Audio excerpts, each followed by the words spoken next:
Hey everybody, it's Catrice Belly from When Models Talk.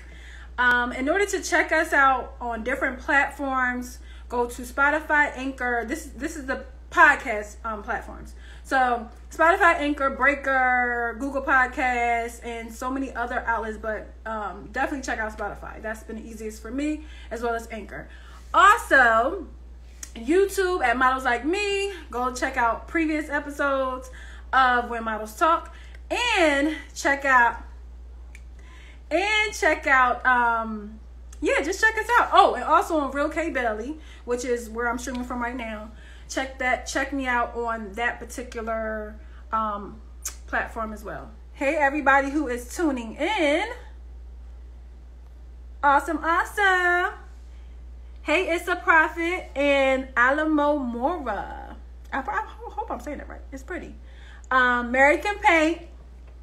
Heaven 2 Time. Shut up. I had to bring out the leopard today. Is it the leopard? Whatever. What else? Oh, thank you. And let's see. Hold on. We got my guest is about to come on, and I'm super duper excited for whoever who has not checked out Kool Kolored Kid Generation. Please check out, as he talk about everything, don't forget to check him out after we're all done. Hey, Heaven 2 Time. All right, let me bring him on in. 1 second, everybody. Okay. All right. Let's get our interview started. Hey, sir. It's kind of hard being colored and a cool kid. Yeah, so you brought it from your other page, not the Rand Law. Not the Rand Law. I'm calling from the Kool Kolored Kid Generation page.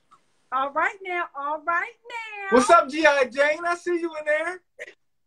Where's Joe at? I can't. Really? Now you looking good though. I think I was trying something new today. Hey, ain't nothing wrong with that though. Do your thing, girl. Yes. So let's get started with our interview. And introduce yourself. From now on, I'm going to have my guests start introducing themselves because I think it's very important that's like a pitch. You got to have a nice intro. So I'm Catrice Belly, for those who do not know, and this is. It's kind of hard being colored in a cool kid. It's your style, it's your fly, it's your melanin. It's kind of hard being colored in a cool kid. When every baby you gotta be superhuman. My fly don't need no cape because my style is a statement. A cool colored kid is equal to greatness. It ain't hard being colored in a cool kid when you take the time to change your perspective. Shout out to H302. Shout out to H302 for producing that track for me. And Trackman. My name is Randall Law, creator and creative director and designer of Kool Kolored Kid Generation. Kool Kolored Kid Generation was inspired to inspire kids from generations to generations. And the thing is that Kool Kolored Kid Generation is the apparel brand changing the narrative to uplift children, teens, and adults in the state of Delaware and people throughout the nation and potentially the world. I'm giving a new meaning, focus, and a positive light on the term KKK.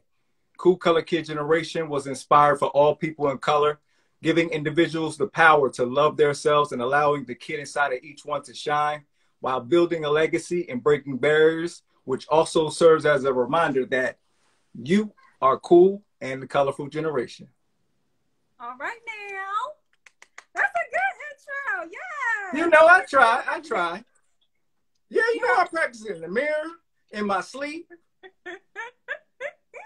I know that's right. Look, you got to make sure it's right and on point. Listen, if you stay ready, you ain't got to get ready. I know that's right. Look, say it again. Stay ready, you ain't got to get ready. Yes. So, I want to get into first just a quick summary of how you got into entertainment. We're going to get to Kool Kolored Kid Generation. Mm-hmm. We're going to get to that, but I want to go over how you got into entertainment because I know you've done so many things that people don't even know you've done. So you want me to take it way back? Take it way back. All right. So we're going to take it way back. 1983, I arrived. Nah, let me check. Let me stop. How I started in the entertainment industry, it all started at the Christiana Cultural Arts Center in Wilmington, Delaware. Shout out to Christiana Cultural Arts Center. Growing up in Wilmington, Delaware, and also the church. The church also inspired me. They saw that I have talent, so they always asked me to be in plays. And actually, I would say it started me and my cousins. Every Halloween, instead of going out Halloween, they used to have in church. They used to call Dad. What was it called? It's called. It was called Hallelujah Night. No, I think it was called Hallelujah Night. It was called Hallelujah Night. But hold on, check it. The thing is that me and my cousins, it was about 6 of us, and we would have to it was basically like a talent show. So we would it was one song we had, turn off the light. So we all, we was all singing, mimicking, and dancing to the songs, and we won every year. The talent show we won every year. So that inspired my my talents because we always did talent shows in front of each other. So in church, it went from church, and then it went to as I got older to doing plays, and then started doing plays at Christiana Cultural Arts Center. And from there, it went from middle school plays to it started off from there. Okay, awesome. And I know you were in LA. Well, you also have done acting. You've been on billboards. You did commercials. So touch on that for a quick second on how all that came about. Okay. All right. So after high school, I went straight to college. I went to Philadelphia Art Institute. So mind you, in high school, I went to a technical high school. Shout out to Del Castle Technical High School, ACP for life. I went to a technical high school, and I took up communications and publishing. So I took up behind the cameras. So my whole exploratory was about behind the cameras, like directing, producing. And each week we had to produce a TV show called BTR. And it played every Friday. So we were taught to make segments, and we would host our own shows. We would create these basically experience of people seeing a TV show in high school. So from there, I went to the Philadelphia Art Institute. I took behind the camera, editing, directing, and producing, and graduate. No, I didn't graduate from there. But going from there, my mom, she always just saw more stuff in me that I didn't see because as a kid, being a kid, because I was a bad kid. So being a kid, raised by a single mom, she was 16 when she had me. So she inspired me to do things that I didn't see in myself. So then after that, I went to school in New York City, and I took a 2-year conservatory, and I took some acting classes. And from there, I was able to experience certain things by having internships with Shirley Faison, and just meeting different individuals that inspired me to just not only just stick to acting, but use all of my talents, cultivate all the talents that I have and all the surroundings that I've always been around to just make light of that. I didn't put myself in just one box. I never wanted to just be in one box. I want to be able to just do everything. That's awesome, because there's so many people that I know. I always say that when you go to school, find something think a little bit outside the box when you're thinking about what you want to do. Try a little bit of everything to see, if it's something that sticks. Because I wish I would have did more. I did certain things, I played sports. I did, just a few different things. But I wound up getting pregnant my senior year, so I ain't do much. But I just think that it's important for people. Like my son, he has to start picking his classes for next year. And I'm like, you gotta think outside the box when it comes to what do you want to do? Try something different. Well, see, hold on. You gotta be more specific about that when you say think outside the box, though. Because the thing is that some people already think that they're already thinking outside the box, but they're really in the box. So the thing is this is just like Kool Kolored Kid Generation. This is something outside of the box, but it didn't necessarily, how could I put this? it ended up finding me after a while, because I had this idea since, I would say, 13 years ago, but it was on a whole different level though. It just started as a joke, like by me working at LA Film Festival, and a couple friends was like, this for joking, they were just like, what would you name a band? And I was like, KKK, Kool Kolored Kids. I was thinking about putting a whole bunch of different cultures together, and potentially, if they dope, I mean, but I was persuaded to drop the idea, and then it graduated to something else. I wanted to make it a kids clothing brand, but then it just didn't work out the way I wanted to. And then when I saw a documentary by Sam Cooke on Netflix, I was like, all right, I don't know how I'm gonna do this, but I gotta do this. So getting into that, we'll backtrack on all the other stuff. But getting into that, that's my bad. My bad. I got off track. My bad. No, it's fine. We're gonna let it flow. Right. Let's let it flow. Go with the flow. So now getting into you know, what you've created. How did you build a business? You know, your whole thing. Like how did you even get the courage? Okay. All right. Like how did you start? Okay, so how did I start? Okay, because my sister Brandy, she had her swim line, right? And I was at this place in my life where I was just like, okay, I can't do acting right now because I'm back in Delaware right now. I can't do certain things that I'm creative in. So I was like, what else could I do? And she inspired me really, because I saw the way she was like gaining success with her brand. And I was just like, okay, so that's when the Kool Kolored Kid thing came up. And then I believe that night I went in my room and I said, okay, I got to start with a logo. So I just started researching like all these logos and how could I make mine different. And mind you, I probably had to go through like 30, and I was just like, nah, that don't pop. And then I came up with one, which at Hansel, thank you for your honesty. He was like, that's not going to work, bro. He was like that, because it was like 3 Ks and a diamond. And he was like, that's too bold, bro. He was like, that's too bold. I'm not rocking that. And I was like, ooh, dang, like that? But you know what? The honesty pushed me to like reach further and reach out for help. So moving along, through me posting on my page, somebody reached out to me and they were like, yo, do you need a logo? But I was like, nah, I need a flyer. I need to like start promoting this. And mind you, it took me a whole year. I waited a whole year to put out the brand, because I was like, I don't want to rush this, because this is a whole different, on a whole different level. So I didn't want to rush it. And somebody reached out to me. His name is Abraham Lincoln. I was like, what's up, Abraham? So he showed me some of his work. So he did this postcard for me, and I told him I didn't want no logo. So he showed me the postcard, and then I thought he tried to upsell me by putting the logo he wanted in there, right? So I'm like, man, see, this is why I don't reach out for help, because like, yeah, he trying to upsell me.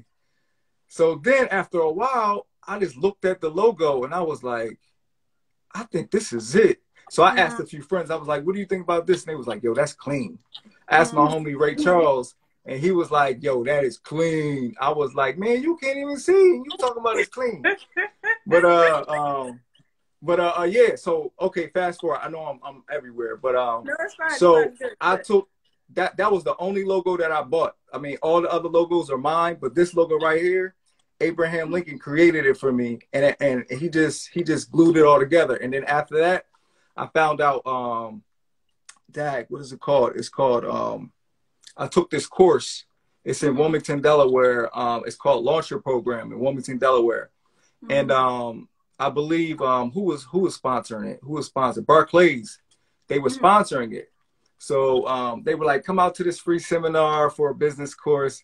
And I was like, all right, I'll go out there. So, you know, I'm wearing my regular logo with the 3 Ks on the back. And I was bold with it. I walked in there and everybody's like, Kool Kolored Kid. You see those Ks? And I was bold with it. I didn't care. So I walked in there and they asked me about my brand. I gave them my whole spiel. And they were like, well, this course costs $1,300. In the back of my mind, I'm like, I got a baby on the way. I'm not dropping $1,300 right now. So So, but no, here's the kicker though. But then at the end, because the whole time I'm sitting there, I'm like, should I walk out right now or should I just sit here? So thank God I did just sit there for a little bit. And they were like, here's the kicker. All right, cool. Barclays going to sponsor the 1,300. They'll sponsor 1,200. All you got to do is pay $100 for the course. That's it. And I was like, thank you, Jesus. It's the reason why I stayed. So I was like, okay, all right, cool. I'm gonna take this risk. And mind you, I'm not even gonna lie to you. Through paying all my bills at the time and paying other things that I was obliged to, I only had $100 in my bank account at the time. Wow. So I was just like, all right. And then I asked my girl, and she was like, boy, if you don't take that class, I was like, all right, okay. So, yeah, I took the course. I was scared as I don't know what because I didn't know anything about clothing brands. I mean, I know majority of my friends are in the industry, photographers and clothing designers, but I didn't know anything. I'm a self-taught type of individual. So if I look at something 2 times, I'll pick it up and I'll say, okay, all right, this is how this go. So I'm still learning. I took the launcher program. I graduated through that, through the connections that I made through that and the endless amounts of mentorships that they provided to me. And they're still mentoring me to this day. They're educating me each and every step of the way. So if you're in Wilmington, Delaware, make sure you check out the launcher program. They're really beneficial. And that's how I started. And I'm still scared to this day, to be honest with you, because there's still a lot of things I don't know. And there's still a lot of things that I'm crossing some tough waters because this is not an easy task, especially when we're at this climate in America with race. And mind you, this brand is all about inspiring. So I have people that love it and I have people that hate it. But that's the thing in this world, when you're doing something different, not everybody's going to like it. And the thing is that, not to say that I don't care, but I do care. I mean, you'd be a fool to say that you don't. I don't care what people say. You do. You do. Because the thing is that we're human and we always want to inspire and we always want to, you know, just want to be that light. Yeah. Did that answer your question? It did. It did. Okay, cool. That's awesome. And so what are some challenges coming up with? I had another question on my mind, but this one's coming out of my mouth right now. So right, cool. What are some challenges that you have when creating, or even things that you had to learn because the fact that your logo is saying KKK? Yeah, it's actually saying KKG. That's true. It's actually saying KKJ. But I get you. But the first thing people notice is that. So what were some challenges? What are some things? Because I know I had a question. The challenges that I'm facing is trying to get people to switch their perception. Because the thing is that nobody owns the letter K if you think about it. It's just like AAA, right? Nobody really knows what AAA stands for, but when you actually go and understand what AAA stands for, when you put letters together, that's when people own them. But the hardest thing is trying to change people's perception that nobody owns the letter K. And the thing is that we live in a world where it's what is it called? What do people? I think I talked to you about this, where people selective outrage. Selective outrage. A lot of people, we live in a society where a lot of people have selective outrage. But I want to stay on topic because I know you want to get to that a little later. But we are going to get to that. Yeah, we're going to get to that a little later. But that's one of the obstacles that I'm facing is because I create all my own content. I create all my own videos with the help of some of my friends, Matt G Media. Shout out to Matt G Media. Whenever I need his help, and I say, yo, I need this camera angle, I need this, he comes on out. So shout out to Matt G Media. And Andre Wright, he always definitely holds it down for me. But some more obstacles that I face is trying to create content that not only just showcase the clothes, but also have a message behind it that also has something to where it inspires individuals. and then also have a little music, have a little fun in it. But I don't want to make it just about the clothes that I want to sell you my clothes. Yeah. I want to sell you a new lifestyle. I want to enlighten you. So that's one of my hardest obstacles, and I believe I'm tackling it, but I think I can go deeper because my girlfriend, she always tells me to go deeper, go deeper. So that's one thing she inspires me to do all the time, is to continue to go deeper, but don't go too deep where you ain't got your guns yet. You know. You better get your license, bro. You better get your license before you go too far. Yes. Because I know I got a question from my sister-in-law who happens to be white, and she was like, yeah, can I wear the clothes? And I was like, yeah, girl, it's for everybody. Okay, so, can I so so ask that question. What is your response to that? This is my response to this. And you know, one of my friends, Daniel, my homie, he's been holding me down too. He actually called, because I have a lot of Caucasian friends. Yeah, me too. And he had actually called me up and was like, yo, I really want to support your brand because I just love the positivity that you have behind it. He was like, but I'm sitting back and I'm just like, can I wear this? And I said, ask yourself this. When white people wear Black Lives Matter shirts, does it matter to you? I was like, what do you see when you see a white person wears a Black Lives Matter shirt? She says, that means support. Like they're supporting the Black Lives Matter. I was like, yes. So by you wearing a hat, yes, this brand is for all people of color. But the thing is that you're supporting it in a way to where you want to see change. You want to see change. And the thing is that just because you're the opposite color doesn't mean that you can't wear this brand. This is basically saying that, yo, I love what this means. I love this meaning behind it. And I want to stand behind it. And it shouldn't be the point finger that you can't wear that. You know what I mean? Yeah. Yeah. I mean, growing up, I saw more white people wearing FUBU than black people. You know what I mean? So it's like, but look, the thing is that a lot of people wear FUBU. Yeah, no. It was called cuckoo. Or it was called Farm on Mills. Stretch those bills. Exactly. But yes.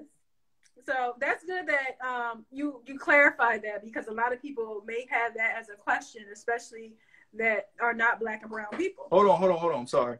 I got to get my colored only water. I can't stand. I'm just joking. I can't. But yes. You see how I did that? I try, you know. Look. This will be in a store near you. I'm just joking. But go ahead. Look, if I go anywhere, I'll be taking that with me like, that's my love. I got colored water. I can't. Well, go ahead. So, I literally forgot what I was going to say. Okay, no, wait. Getting into, let's go back to LA. So I know that there's a difference in, LA versus New York versus Delaware when it comes to entertainment. Now let's talk about the differences that you have learned and you've experienced while in that world at that time. What I've learned is perception is everything. I learned growing up and being from Delaware, which is the second smallest state in the world, well, America, if you don't know. First state, we in the White House now. I never understood why people know where Rhode Island, which is the first smallest state, but they don't know about Delaware. Come on. But okay, let me get back on track. Okay, so being from the second smallest state in America, I used to just always look at TV and fantasize about being at these places. And the thing is that what they would show on TV was totally different when you actually were in the midst of it. Because when I first got to LA, and I walked down Hollywood Boulevard, but mind you, it's all remodeled now. This was 2007, 2006 or something like that. I mean, mind you, it was like a lot of stuff was boarded up, and I was like, this is it? I was like, really? So it was a lot of places that I was in Los Angeles, and I was just like, "Are you serious?" But it was this having that perception that I was like, it's just like Miami. When I went to Miami, I was like, "This is it. Where are all the girls on the beaches? Where are the partying at?" You know, so it was like losing that. I mean, being able to like separate. What is it called? Like smoke and mirrors. Being able to separate that, but I mean, New York was all. I mean, everything it said it is. It's like fast paced, go at it, stay up all night every day. But Los Angeles was totally different than New York because, mind you, when I lived in New York, all we did was just go to class, audition, party, study, party some more, study, audition, party some more. So I'm totally different than that person was. But in Los Angeles, everything shut down at 2:00, and it's a whole different ball game, you know. So and in Delaware, I mean, there's nothing to do. So but create, you know. So I mean, there's a lot to do. There's a lot to do. Is this depending on what you're looking for, you know? So now it's not a party city. It's not a party place. It's not a party city, nor is it made for a party city. It's actually one of the states that holds all the biggest banks in the world and holds all the biggest corporations. So it's a business or a retirement city, you know, where you can settle down, raise a family. It's a corporate city. So the thing is that a lot of people are in and out of here. I mean, you got New York, you got Virginia, you got B-More, you got PA, you got Washington. So a lot of people have to come through Delaware to get to all those major cities on the East Coast. So I mean, it's really not made for a lot of partying. And if you are partying, it's gonna be shut down quick, because not to talk bad about Delaware, but it's just it's not one of those cities. Yeah, but it's up and coming though, because it's a lot of it's a lot of creative individuals here that are really making noise. I believe Carlton, he's an artist that you might want to check out. I gotta get his I think Carlton Bax. I think it's Carlton BAXX. I'll get it for y'all, but he's another artist. And also a lot of artists that are not even here right now that are from Delaware. H302, he's making his name down in Tampa right now. The list goes on, but it's a lot of creatives making noise here, and also throughout the world too. Yeah, I can. It's funny because even being on like Clubhouse, me, it's a lot of information. Let's be clear. Right, it's a lot. A lot of information, but your brain be on overload. But being on that, you start really seeing how so many people are actually very successful. There are Black and brown people. They are actually, and it's a very open and genuine conversation, depending on which room you're in. I don't know. But so far, the rooms that I've been in, everybody seems very genuine and wanting to help. And you really find out how many people are actually very, very great at what they do. Because then, and then you go on Instagram, because they always say, you know, follow the person.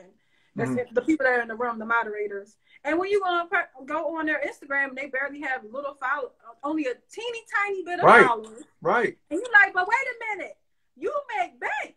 Right. You are on this level, but that's why, like you said, smoke and mirrors.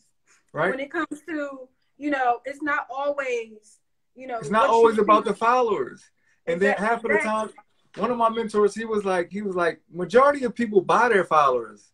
He was like, the thing is that you have to learn how to separate yourself from everybody else. And you're not going to get everybody, because the majority of the people, when they look at you, like, oh, he only got 200 followers. No, he ain't popping. So it's just like, you just like, okay. I mean, but it is what it is. I mean, you can't, I mean, my whole thing is not to impress everybody, but continue to impress myself at what the things that I do accomplish. Like, celebrate my small wins, one thing at a time. And mind you, Kool Kolored Kid Generation is only 4 months and a half old. So the thing is that we still got a long way to go, but I'm here for the journey. I'm here for it. So just like you said, when it comes to, like basically talking about like followers, how people buy their followers, how people do just certain things just so they can, one thing I learned from one person that I interviewed, and that was Leah Lewis.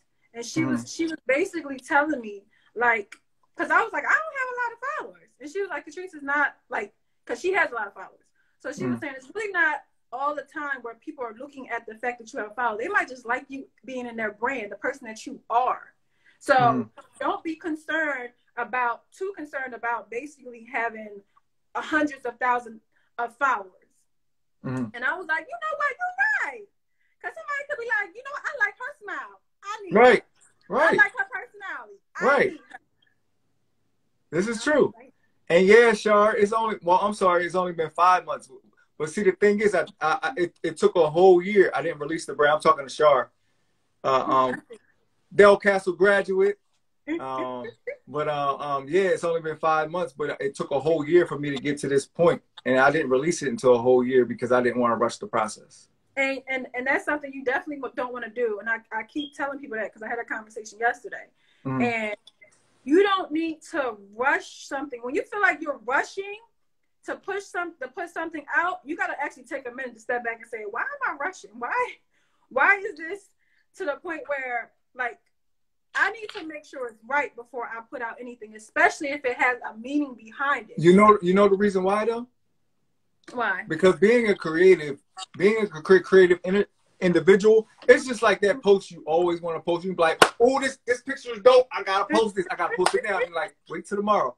And then you wait until 12 a.m. to post it instead of actually wait until 8 o'clock. You know, it's this human nature. We always want to put it out. And thank God for, like, people like my sister. She was like, nope.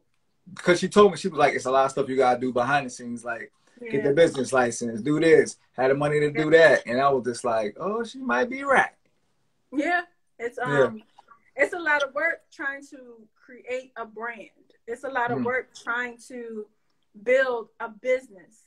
And that's something you don't want to skip over certain things, because when you miss stuff, it's like, okay, now I got to go back and do this. And we want to make sure things is right.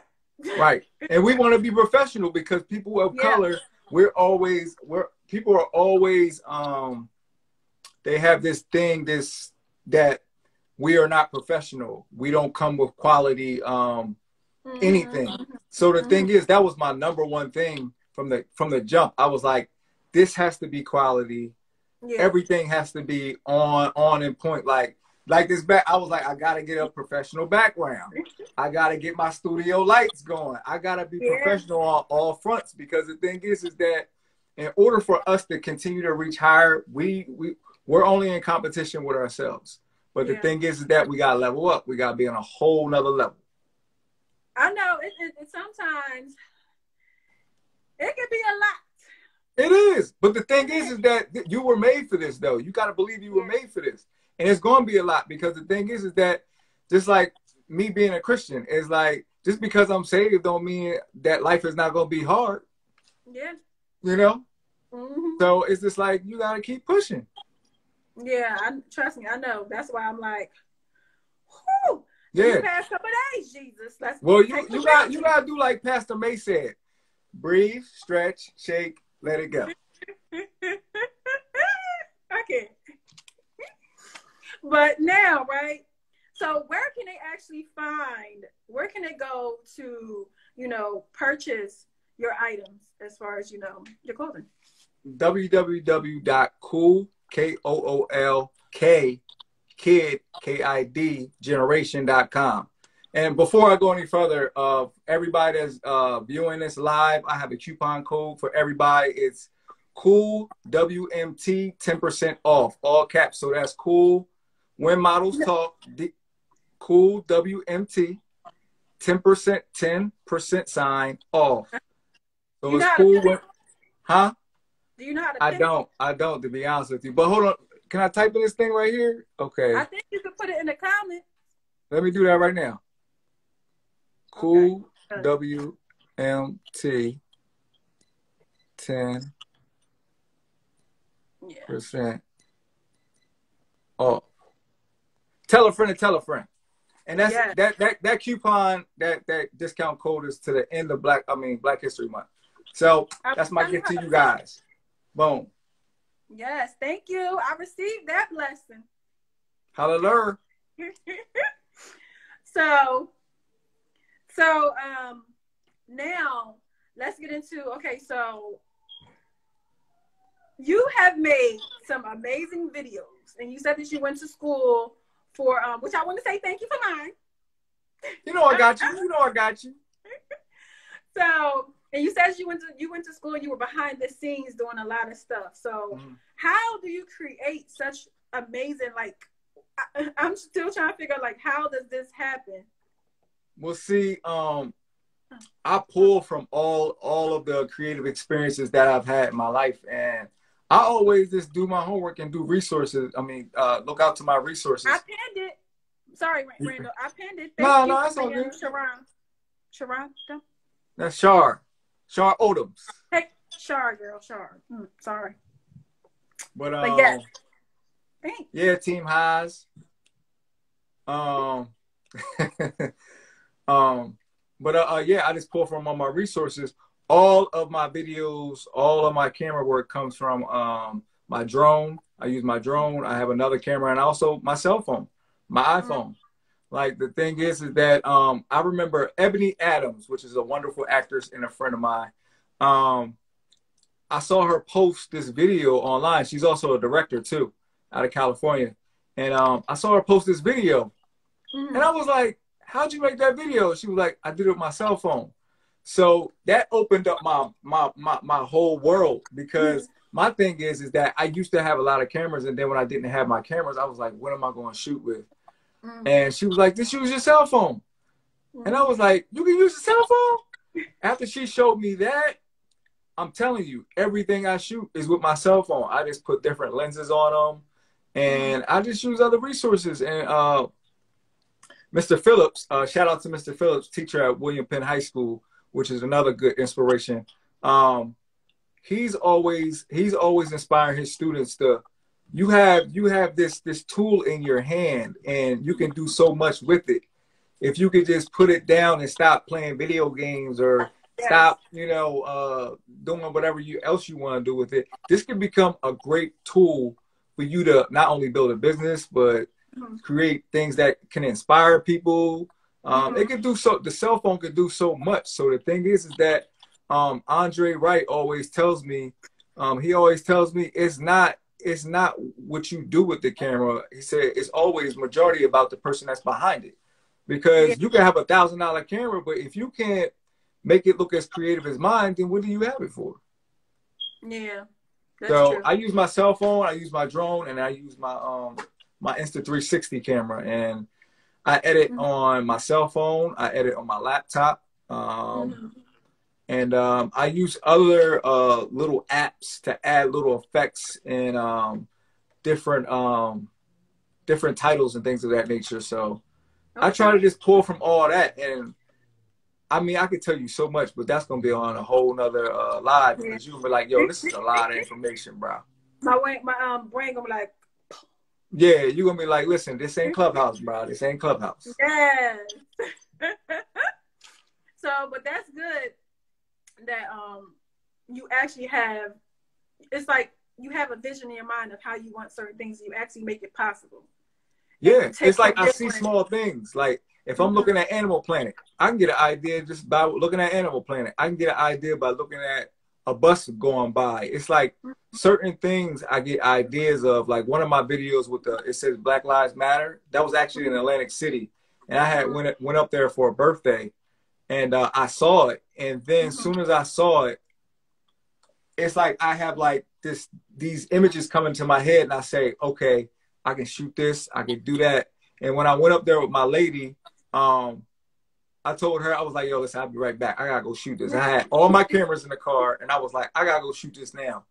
And she was like, how long you think it's gonna be? I said, give me 2 hours. I'll be right back. And then right there in the hotel, I did all the editing right there. I did the voiceover at home. And that's how I made that video. Because it's like certain things I just see, and then, or music too. Like, I'll listen to some inspirational music, which I do every day. And I'll draw an idea right there, and I'll say, I'll get images of people either crying, laughing, different images I want to display within my brand. And then sometimes I end up coming up with new logos or different shirts that, just inspire individuals. Yeah. And do you do any work for any other, like, other people? I Yes. did. At one point, I did. I actually used to manage people's social media pages, but I had to Okay. put that on pause. I had to put that on pause once I had my daughter Legacy, and Hmm.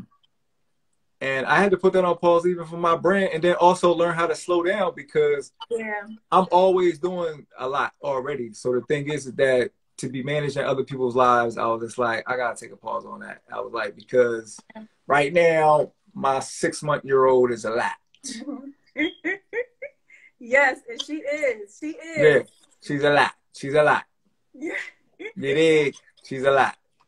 But yeah, Yes. I had to put a pause on that. I had to put a pause on that.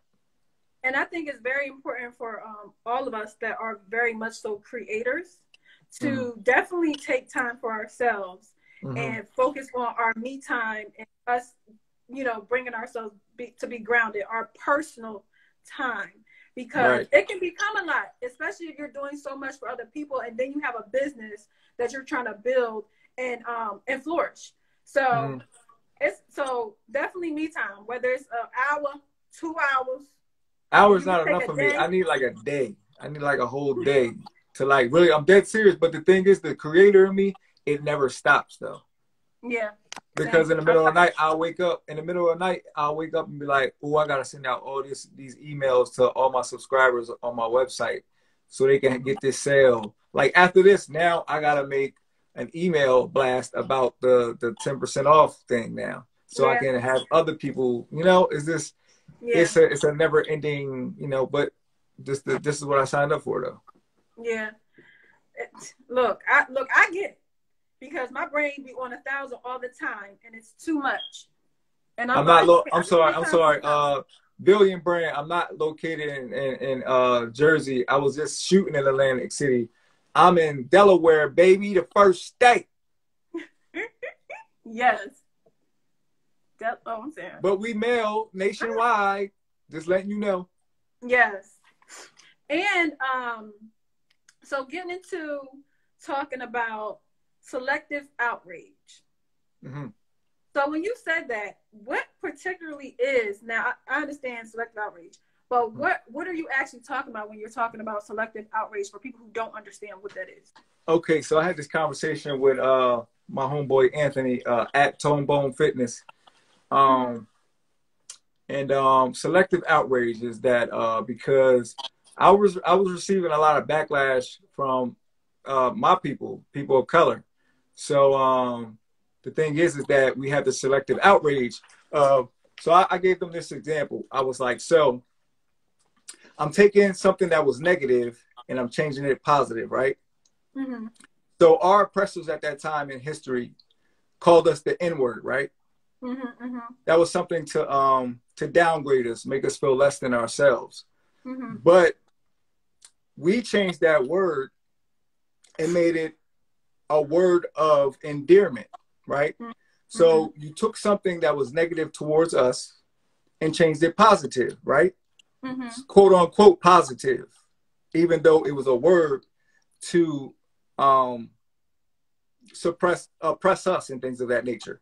Mm-hmm. So people are not outraged about that it was a bad word used against us, and now that we're using it against us. So they took something negative and changed it positive. Yeah. Okay, so let's look at Adolf Hitler. He Mm-hmm. took the swastika symbol. It was actually the symbol at that time. It was created. It was a symbol of peace. He took Mm-hmm.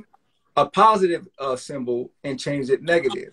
Mm-hmm. I'm taking a negative term and changing Mm-hmm. it to positive.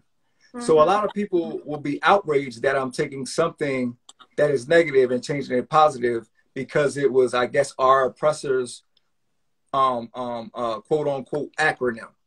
But Mm-hmm. yet we still use the hateful term that was used against us towards each other.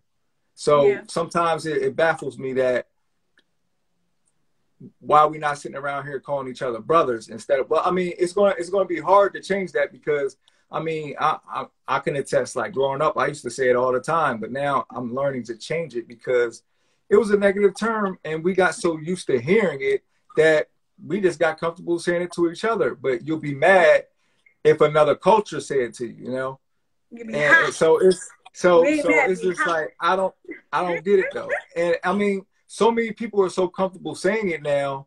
I mean, I overheard 2 Asian dudes calling each other the N-word. And I was just like, is it gotten that comfortable now?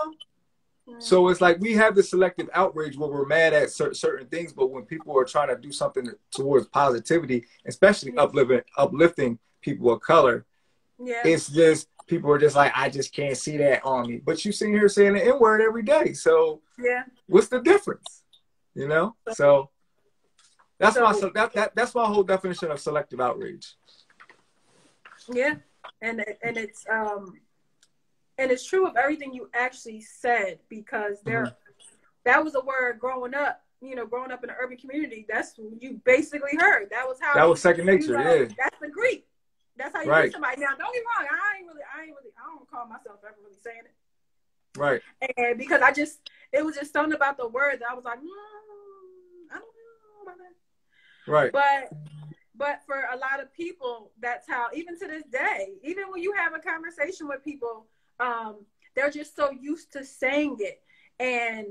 But it's for them, it's a word that it's not as harsh unless someone else is saying it that is not of color. Yeah. They hear that. So, like you said, selective outrage. It's just like some people that are mad that some white people wear Black Lives Matter. It's like, if you look past all that, they're actually. But why would you be mad about that? I don't understand why some people are mad about it. Some people are mad about it. Some people aren't. But if you look past all that, they're actually showing support for us. You know? I have a friend of mine who I interview on here, and she's a professor, and she's white, and she made masks for individuals. Well, for Black Lives, she made masks in support of Black Lives Matter to donate to help people. And when she did that, I was like, yes, thank you. All we wanted was support. That's all we needed. Right. So wearing a mask that says Black Lives Matter, I would never be, maybe because I'm Black, but I would never be upset about somebody wearing that mask. No, thank you for supporting me. Thank you. But see, the thing is, you've changed your perception though. Like, you look past, you see, certain individuals know how to look past certain things. Some people know how to just wipe things, just wipe it to the side. That's okay. Some people know how to look past certain things. It's just like why certain people are successful, because some people know how to, just because you talked about me, don't, you know, it's just like, oh, okay, all right, you said something bad about me. All right, bye. But some people dwell on that, you know? Some people is like, I can't do that because you hate me. And it's like, bro, stick to the left, you know, to the left. So, but it's all about your mindset. It's all about your mindset. Yeah. Oh, Lord Jesus. But look, you can't please everybody. You can't please everybody. Everybody not gonna be on the same page, whether we want it or not. There's always going to be somebody that is going against the grain or going against what is actually right. And the crazy thing is, it can be right in your face, like literally the word right, like it's right in your face. But because of your way of thinking, you can't get past. Like, I can say it's sunny outside and it's completely like the sun is out. Right. But because they don't want to be, it's so freaking annoying. Jesus, take the wheel. But anyway.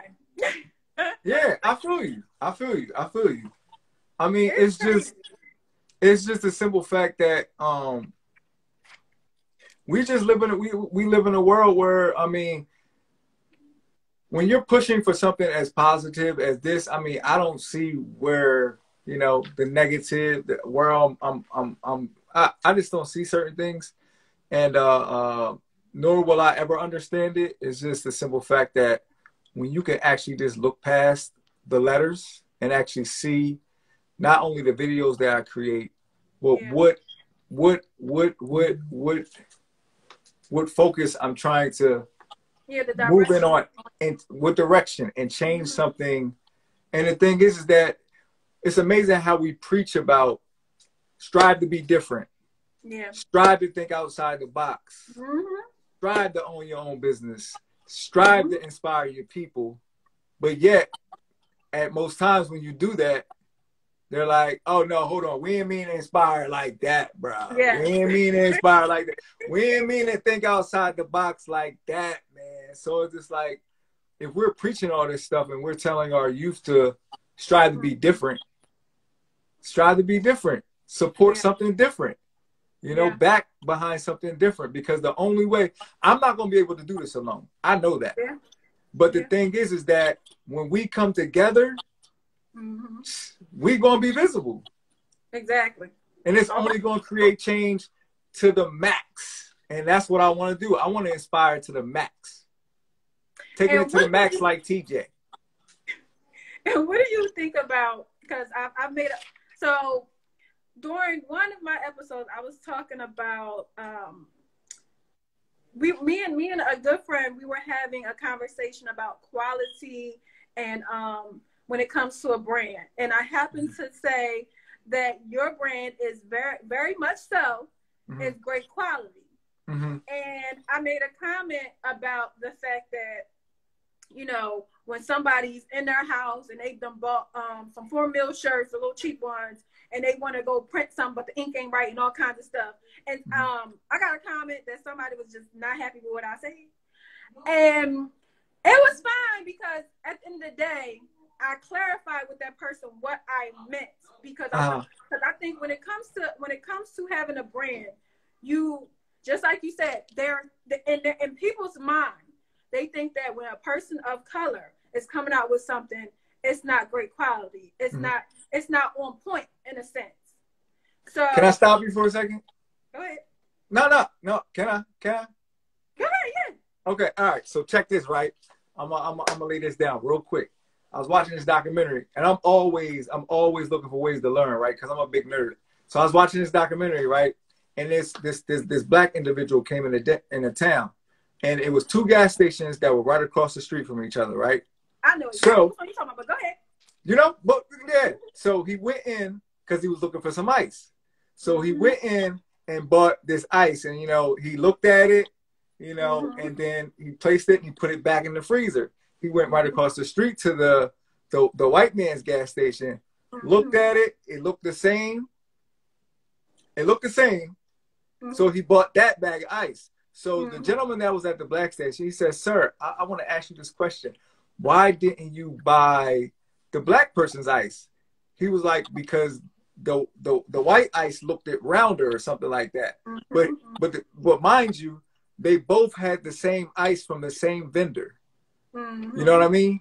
So the thing is that the ice looked totally the same, but we've been so systematically brainwashed that certain things on the opposite side of tracks look more appealing and have more quality. But I'm not going to knock that, because I mean, we are known for not having quality things. But the thing is that not all people of color don't have quality. I met a lot of Versace black designers that have crazy great quality, you know, but some people don't. Some people of color choose to wear the Louis Vuitton and the Gucci instead, you know. So I mean, it is what it is.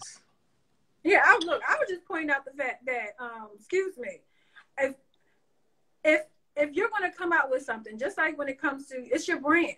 So if you and you know when you're doing something that's not up to par, come on.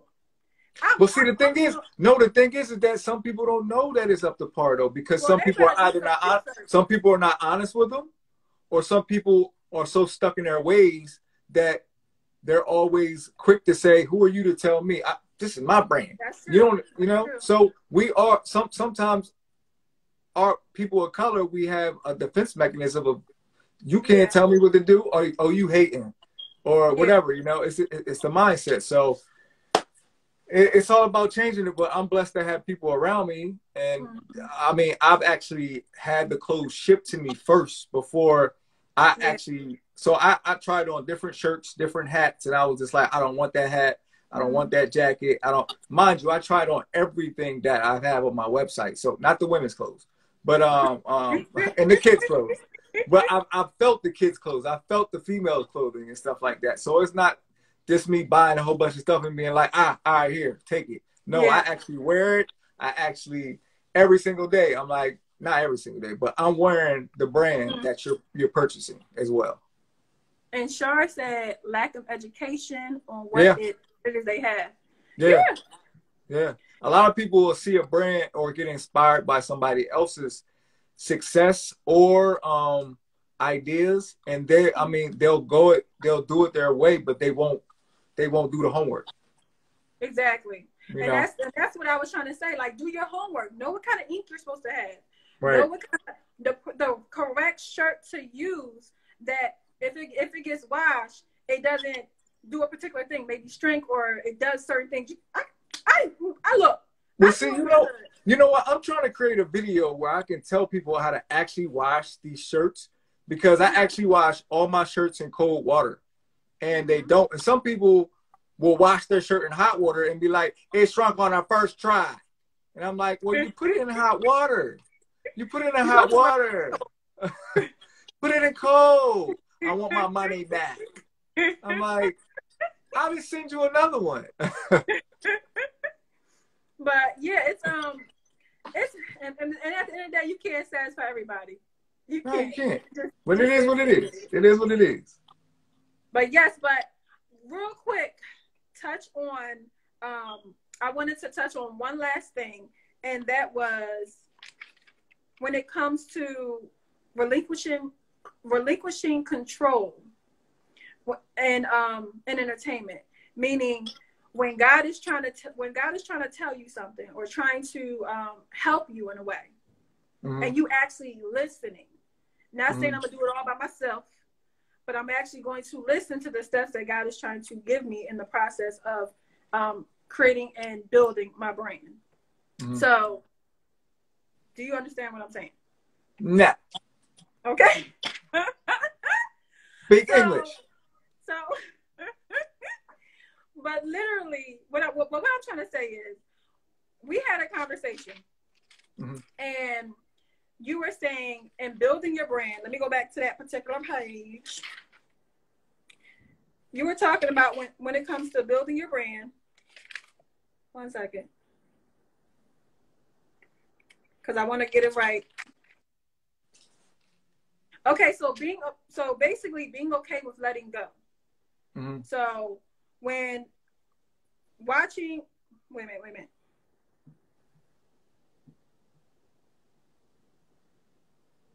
So watching what you watch and hearing what you hear when it comes to being in the whole, what is it called? And being in LA, being in entertainment. Yeah. What I'm trying to say is relinquishing control in a sense of being okay with letting go.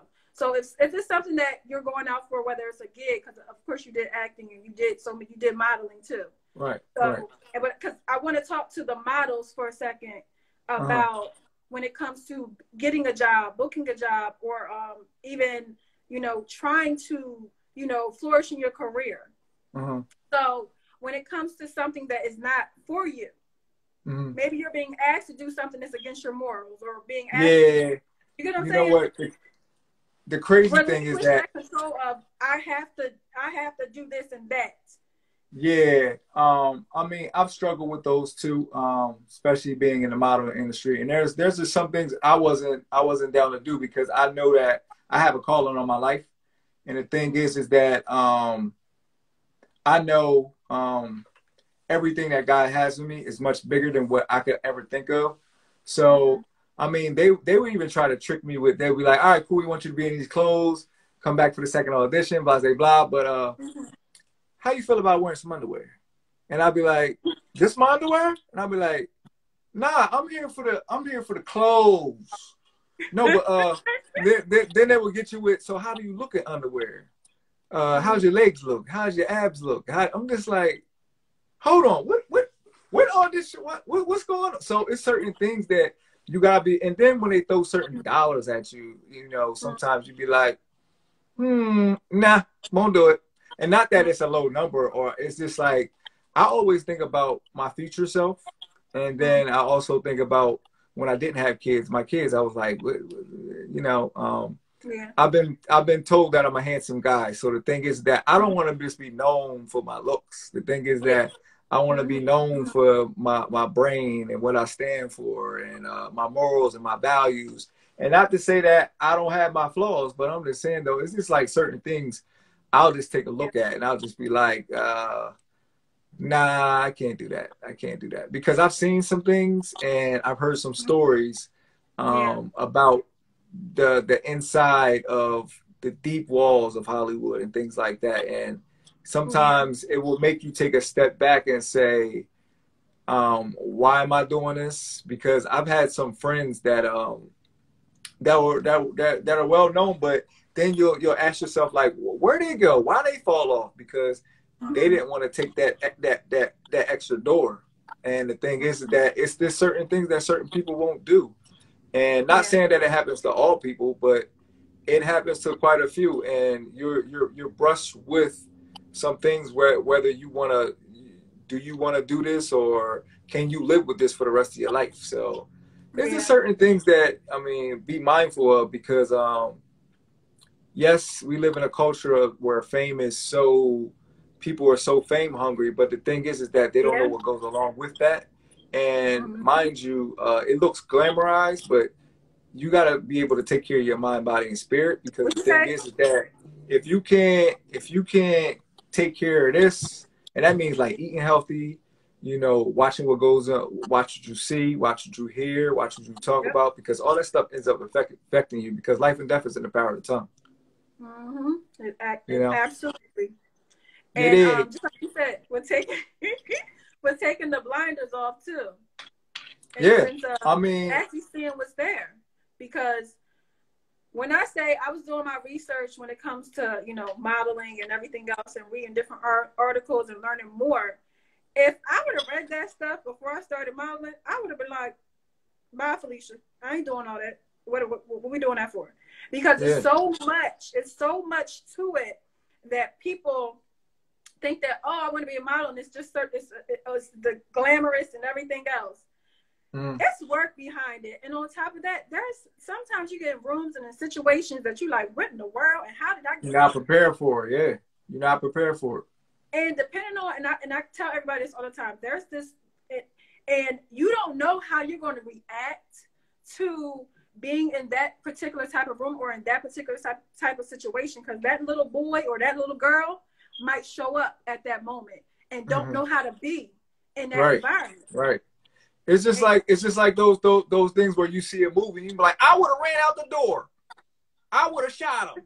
But then you get faced with that, you like this. You know what I mean? So it's like you don't really know how you would react. You know how you would react from looking from the outside in, but like when you actually get faced in certain situations, I mean, you will show up if you have morals and values. But the thing is that you also got to think about people that don't have morals. They may think that not having morals is morals. So everybody has a different mindset. Everybody has a different perception, and I just got to focus on me. Exactly. I agree. And my whole thing is I just want to educate models as much as I can in any way that I'm being educated, in any way that I can help them, especially because I get so many people hitting me up constantly saying, what do you do in order to be a model? How does it work? And all that stuff. And I asked them, I'm like, okay, so why do you want to be a model? Are you looking at it as, you see all these pictures on Instagram, you see people in magazines, sometimes, and I just want to teach them, just like when you have with Kool Kolored Kid Generation, like how you want to inspire them in a different way, have them see it so differently. That's what I want. I want people to understand that there's so much more, and there's only a percentage of models that actually really, really make it big. You know how many models is out here on this earth? It's a lot. It's a lot.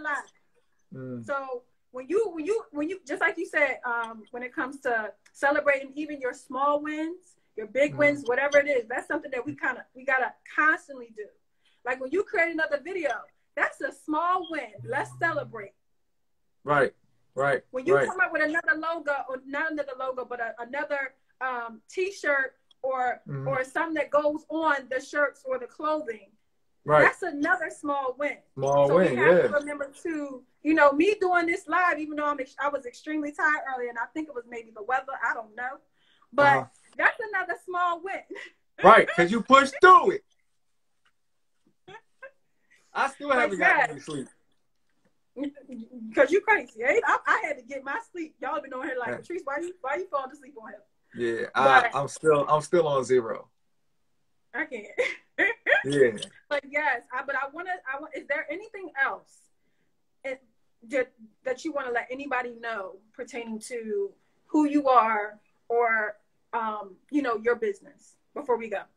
Well, I mean, I pretty much said everything. The thing is that now that you know a little bit more about Kool Kolored Kid Generation, I definitely am asking for help on this one thing. I want to attach myself to kids with disability of color. I want a nonprofit organization so I could start not only giving back my time but I want to also be able to donate a percentage of my profits to that nonprofit organization. So if anybody knows a nonprofit organization that has kids with disabilities, and the reason why I want to do that with kids with disabilities, because me being a bad kid growing up, a smart bad kid, I was placed in special education for a small amount of time. And the thing is that I was always asked why why is he acting out so much? And the thing is that because they could not, quote unquote, control whatever was going on in my life, they placed me in special education. And at times I would just be sitting there like, why am I in here with kids that are okay? So but it also allowed me to gain a heart for people that are in need, that are in special needs. So the thing is that through that time, I believe it was also a blessing because I have like a crazy heart for people that are in special education or that are in needs, because I know what it's like to be placed in certain things like that. And mind you, I had a great mentor at the time when I was in middle school, and they knew I didn't belong in special education. But the thing is, because my quote unquote acting out and certain ways, I mean, I believe in my freshman year in high school, they placed me in some of the classes. But yeah, I definitely want to attach myself to a nonprofit with kids of color in need. So if anybody knows a nonprofit out there in the state of Delaware, in any state that I could connect me to it, because there's a lot of people of color that are also in special education that don't need to be in special education. They're just like labeled, and they're also labeled so they can weave us through the system. And I mean, sometimes the educational system is not providing the service that they state they want to provide. But I definitely want to be a provider in that area of being giving back to special needs kids with of color. That's awesome, because I know you said that it wasn't even that you needed to be in that particular classroom. Right. It was that the energy mind that I had at the time. The energy I had at the time. Yeah. I mean, none of my aunts would watch me. So the thing is that my mom said she had a problem finding somebody that would watch me, and they would probably call Child Protective Service on her right now, because she said she used to lock me in the closet because she didn't know what to do.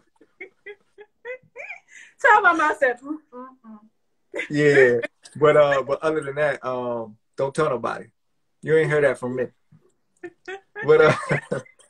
But yeah, I definitely want to do that, because it was an experience growing up, being a kid with so much creative energy in me, and and once I was placed in those environments to like paint or draw or sing a little bit, because I am considered a professional shower singer.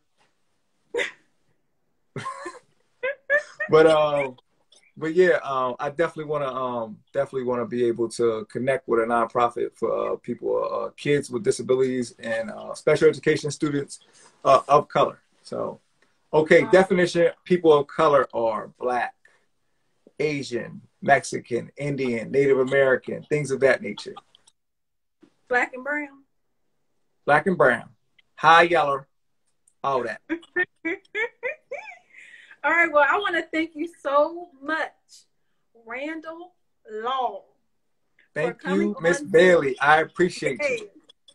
For coming on to When Models Talk and close us out with your song. What? It's kind of hard being colored in a cool kid. It's your style, it's your fly, it's your melanin. It's kind of hard being colored in a cool kid. When every day you gotta be superhuman. My fly don't need no cake because my style is a statement. A cool colored kid is equal to greatness. It ain't hard being colored in a cool kid when you take the time to change your perspective. All right now. Yes. Thank you so much. And you have a wonderful night. Get some rest. I got work to do, but I'm going to see bathroom. All right, then. Have a good one. See ya. Bye-bye. Bye. Thanks, everybody, for watching When Models Talk, episode 32 with Randall Law, owner of Kool Kolored Kid Generation. Thank y'all and have a good night.